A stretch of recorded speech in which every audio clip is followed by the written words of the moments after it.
Lesson 8 is over roots, which is kind of the exact opposite or the inverse of the exponents that we've been doing.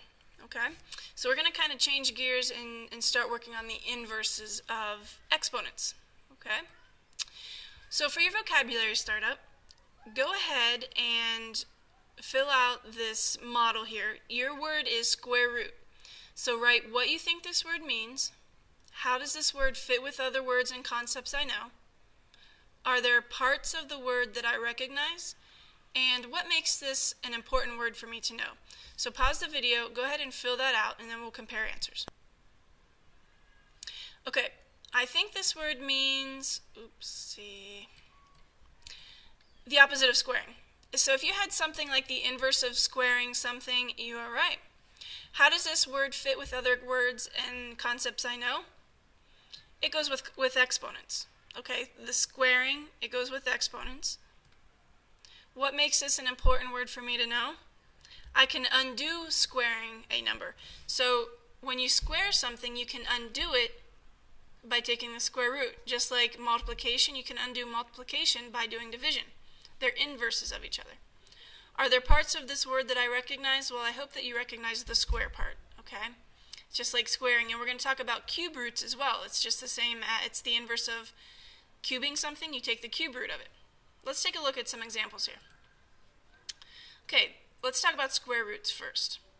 Okay, a square root of a number is one of its two equal factors, meaning if we take a look at these examples here, the square root of 64, that means what number times itself equals 64? Well, it's 8, because the inverse, if I square 8, is 64. So we're looking for that one factor that when you multiply it by itself gives you this number. Okay, number 2, what is the square root of 1.21? Okay, well, it's 1.1. Okay, so if I take 1.1 and square it, I get 1.21. Now don't get confused with this plus or minus out here. That just means that your answer, 1.1, is going to be could be a positive 1.1 or a negative 1.1. So if it's on the outside, all you have to do is just put your plus or minus there with it, okay? Just like in example 3, there's a negative out front here, so our answer is going to stay negative. With fractions, very easy to do with fractions. You're going to take the square root of 25, and then you take the square root of 36. The square root of 25 is 5, because 5 times 5 is 25. And the square root of 36 is 6, because 6 times 6 is 36. So we're working backwards now. Now, look at number 4. The square root of negative 16. You cannot take the square root of a negative number because there are no two factors that would give you a negative number. Okay? Their explanation is there is no real square root because no number times itself is equal to negative 16. Two negatives equal a positive and two positives equal a positive. So it's impossible to find the negative square root of a number. Alright, you've got 4 got it problems. Pause the video and try these problems.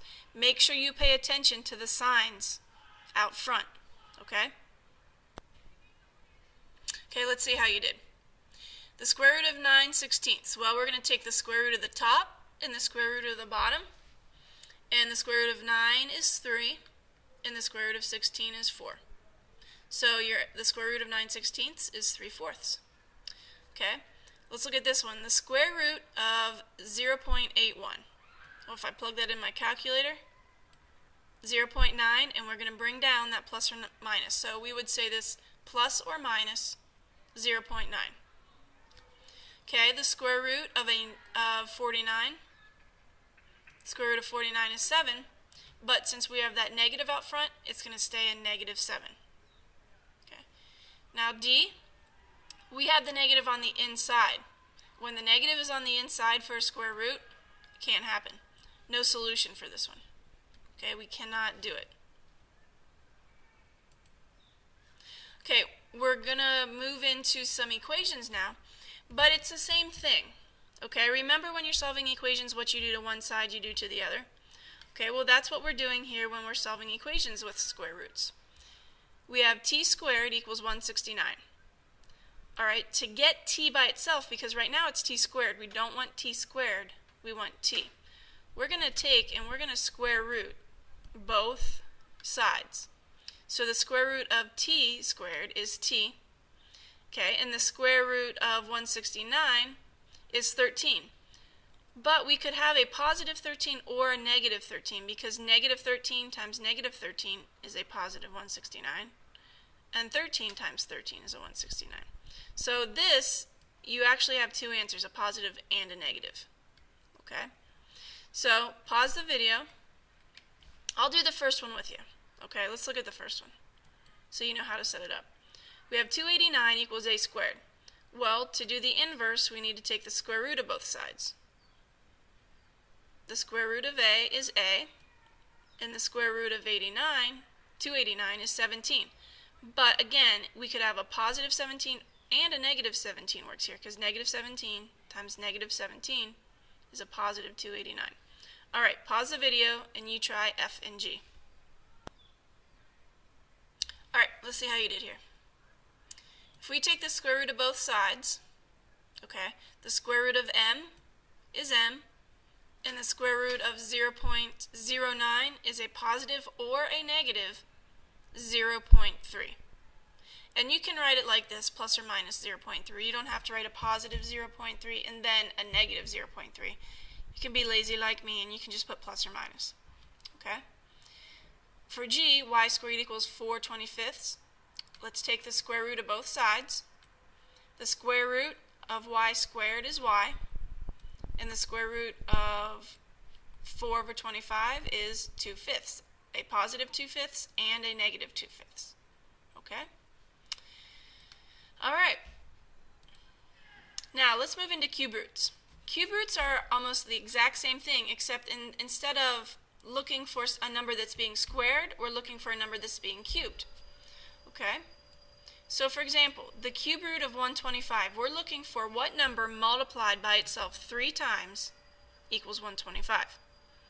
Well, that number is 5, because 5 times 5 times 5 is 125.